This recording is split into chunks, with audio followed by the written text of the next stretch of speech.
Welcome to The Explainer. Today, we're diving into one of the absolute most striking geographical and historical anomalies on the planet. I want you to imagine journeying deep into the rugged, basically impenetrable central highlands of Afghanistan. You're navigating these treacherous mountain passes, these deep, winding ravines, and then, out of nowhere, emerging from the rocky landscape, you see something that just shouldn't be there.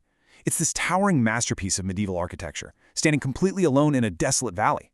So how did it get there, and what on earth happened to the people who built it? Right. Let's unpack this mystery. Why is there a massive 65-meter tower standing entirely by itself in an Afghan canyon? This is the Minaret of Jam, and it's hidden away deep inside a really steep V-shaped gorge, right at the precipitous confluence of two rivers, the Ghurid and the Jamrud. I mean, this is not a place you just stumble upon. It's an incredibly remote spot, totally walled off by mountain ranges that shoot up to 2,300 meters high. Yet right there, where these rushing waters meet, stands this astonishing architectural marvel. Okay, 800 years. Just let that sink in for a second. For over 8 centuries, this 65-meter honey-colored baked brick tower has survived in total isolation. It has taken everything nature and humanity could throw at it.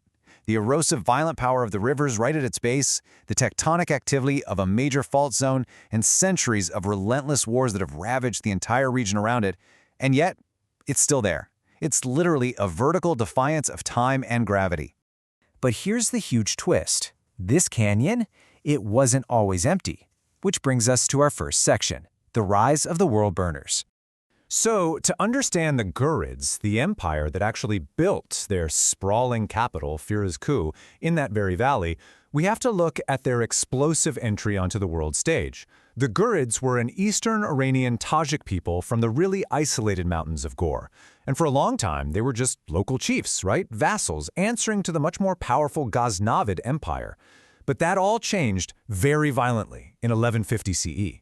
The Ghurid leader Ala al-Din Hussein decided he wanted revenge against his overlords. He marched on their capital, Ghazni, and utterly sacked it. He burned the city to the ground for 7 days and 7 nights. That brutal act earned him the terrifying title Jahan Suz, literally, the world burner. Yet, as incredibly violent as their rise was, they were actually much more than just ruthless conquerors.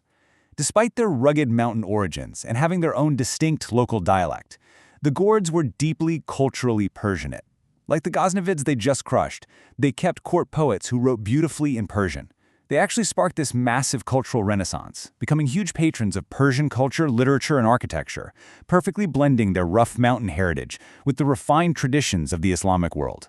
And that cultural flourishing brings us directly into the golden age of the Ghurid Empire, driven by a really unique leadership dynamic, the brother kings.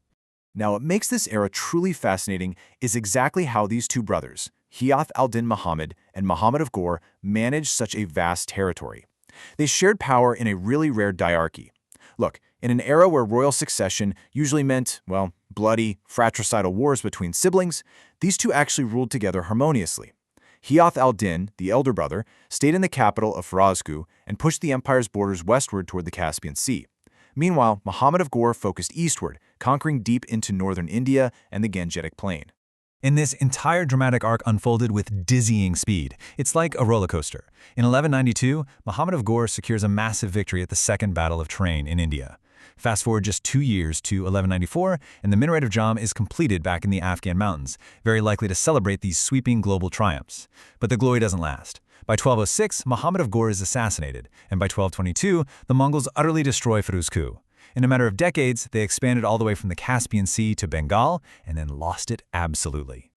But before their tragic fall, the Ghurids left behind a fascinating architectural legacy that still physically connects the mountains of Afghanistan to the plains of India today.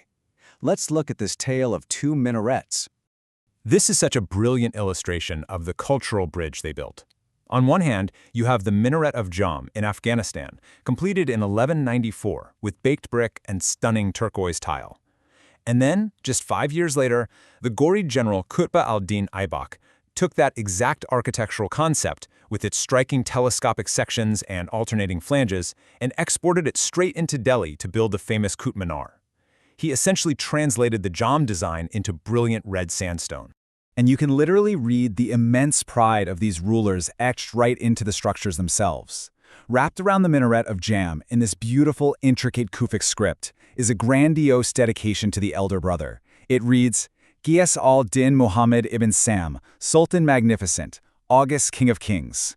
I mean, that is a monumental statement of sovereign legitimacy and pure imperial confidence, and it was erected right before the entire empire came crashing down. To fully grasp the tragedy of what was lost here, we have to imagine the vibrant life that once surrounded the base of this lonely minaret. Firuzkuh wasn't just some dusty military fortress, it was a sprawling, cosmopolitan metropolis.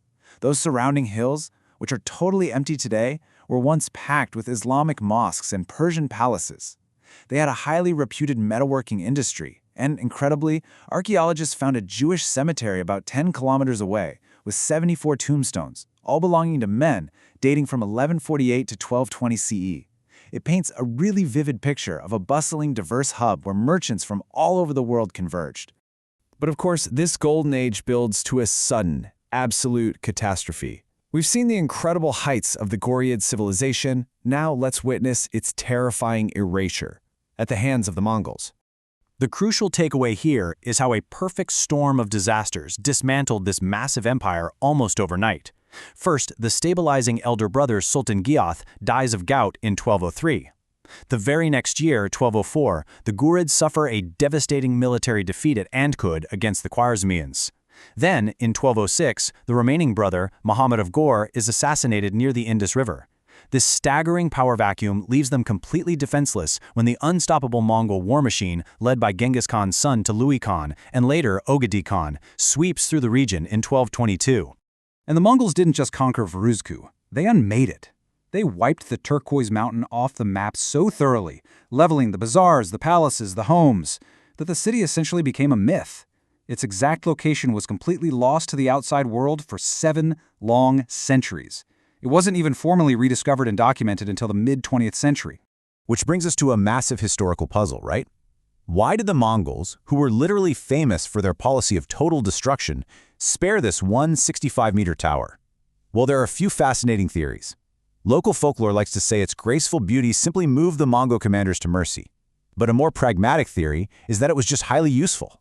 The Mongols may have repurposed it as a strategic watchtower to guard the valley, or they might have even used its soaring height as a triangulation point for their own artillery. Whatever the real reason, this single, lonely sentinel is all we are left with. 1. Just one significant physical structure remains of the Ghurid dynasty's sprawling capital. It's a single tower standing as a tombstone for a murdered metropolis. Yet, the cultural and political shockwaves of this vanished empire completely changed history. They laid the direct foundations for the massive Delhi Sultanate that would go on to rule India for centuries. So, let's wrap up this explainer with a kind of chilling counterfactual thought. Think about the bustling, incredibly modern city of Delhi today, completely surrounding the Qutb Minar. The Mongols repeatedly besieged Delhi in the 13th century, but the sultans actually managed to fend them off. If Delhi had fallen, would the Qutb Minar be standing alone today in a silent, deserted landscape, just like its older cousin in the mountains of Ghor? It really makes you ponder the fragile, shifting tides of history and how quickly a bustling capital can just become a lonely canyon. Thanks so much for joining me on this explainer, and remember to keep questioning the history around you.